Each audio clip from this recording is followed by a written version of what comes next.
Simple present tense ಉಪಯೋಗಿಸಿ question ಮಾಡುವುದು ಹೇಗೆ? How to ask questions using simple present tense.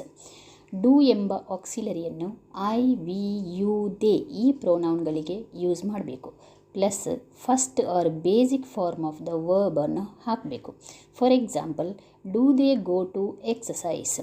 Do you know to speak English? Do we have to go to railway station? Do I go to market? I, we, you, they ಈ ನಾಲ್ಕಕ್ಕೂ ಸಹ do ಎಂಬ ಆಕ್ಸಿಲರಿಯನ್ನು ಉಪಯೋಗಿಸಬೇಕು.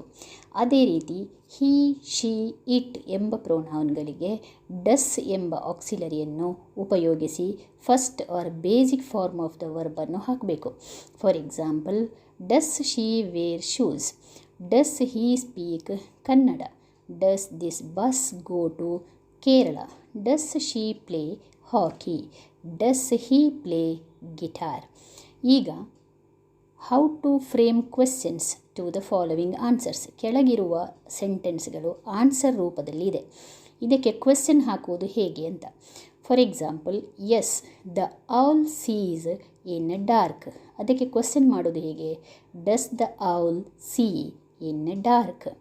S I brush my teeth every morning. ಇದನ್ನು question ಕೇಳೋದು ಹೇಗೆ? Do you brush your teeth every morning? Next sentence, no Nitin does not play tennis. ಇದಕ್ಕೆ question ಕೇಳೋದು ಹೇಗೆ? Does Nitin play tennis?